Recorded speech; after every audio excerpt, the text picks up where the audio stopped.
But I share with you guys what the NTSB investigation party form looks like. This is what it currently looks like as I found it. And here are the pages to the right. I don't know if I can give you a link for this because frankly, maybe it's right here, NTSB_investigation/_party_form.pdf. Try that, or that should, you guys can see it right there. So here's the guidelines, etc. I've read all of these. None of them have a criminal penalty to it. Not even sure if you can get it even for breach of contract civilly, but I can't imagine them doing anything like that. There is no penalty besides they can kick you out, apparently. And here, introduction. The guidelines is intended to familiarize participants in NTSB accident and incident investigations with the NTSB investigation process. All right, it's 1974 deal guy here.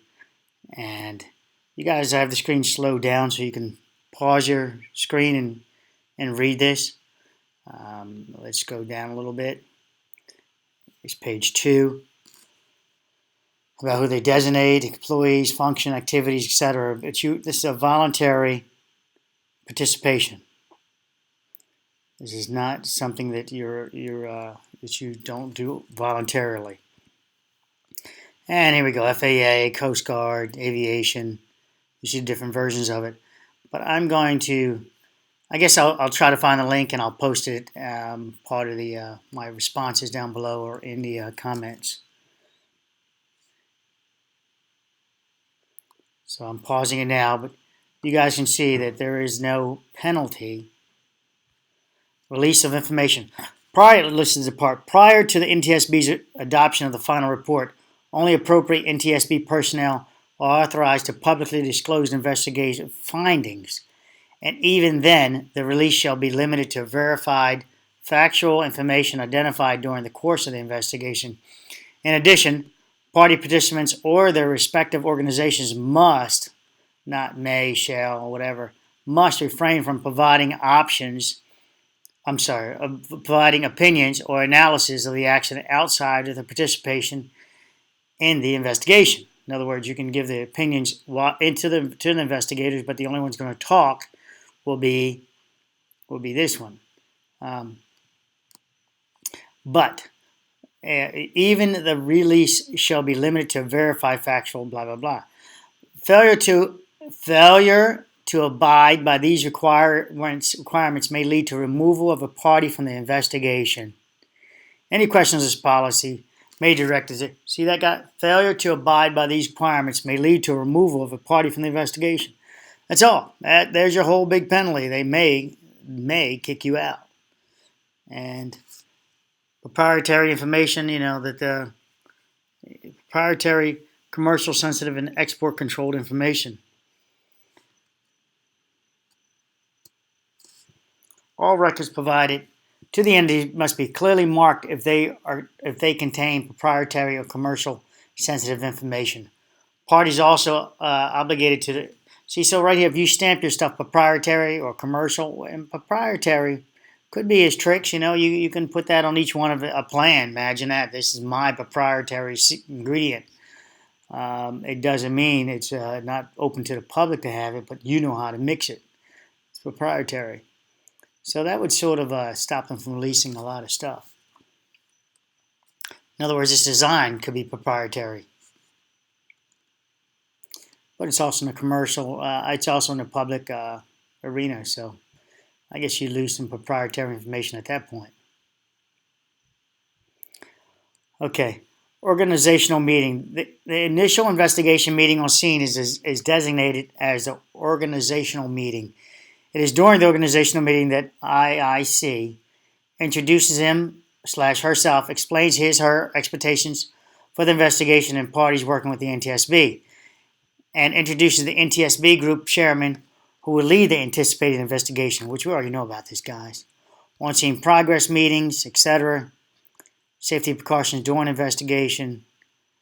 Dissemination of information to the media. Contacts of news media concerning the investigation will be made only by the NTSB. That's if you want to stay at the party, guys. This is not If you're not a party to it, then you don't have to follow this only thing. Through the board member, if on scene, the NTSB representative of the Office of Public Affairs. The guideline policy that the NTSB is a public agency engaged in the public's business and supported by public funds. But they don't answer to us, obviously, do they? The agency work is open for public review, and the act under which it operates makes this mandatory.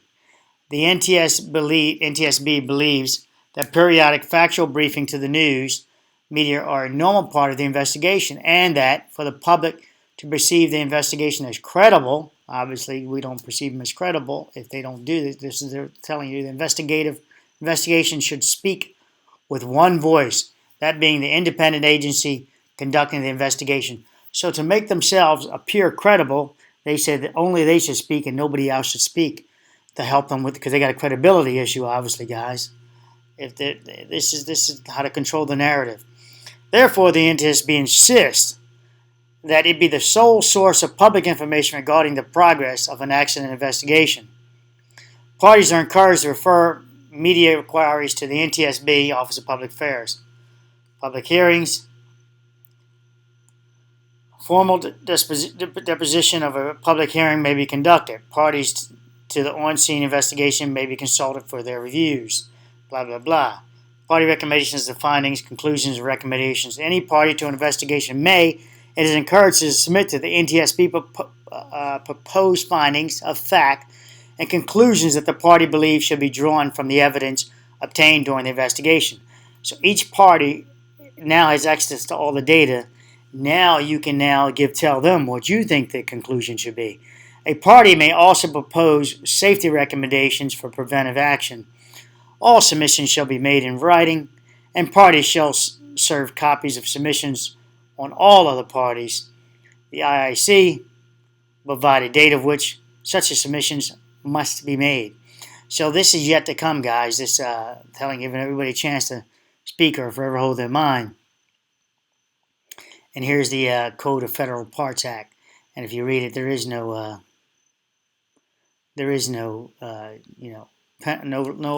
jail time, no penalty like that.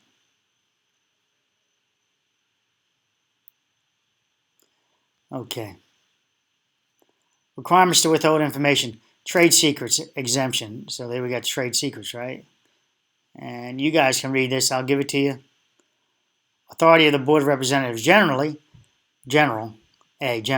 Any employee of the board, upon presenting appropriate credentials, is authorized to enter any property where an accident incident subject to the board jurisdiction has occurred, or records from any such accident incident is located, and do all the things considered necessary for proper investigation.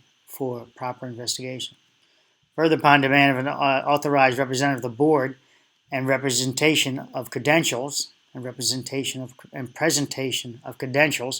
any government agency or person having possession of or control of any transportation vehicle or component thereof, any facility, equipment, process, or controls relevant to the investigation, or any pertinent records or memorandum, including all files, hospital records, guys, and correspondence then or thereafter exists and kept or required to be kept, so forthwith permit inspection, photographing, or copying. So you can see right here, they're circumventing your medical records thing by saying they are allowed to do it through the NTSB action, which is I think is pretty nasty, right? You should read this stuff. Autopsies, that they're authorized. This is a congressional group, guys. All right, so I'm going to post that. I'm going to link something else with this. I'm going to find it. I want to find for you guys the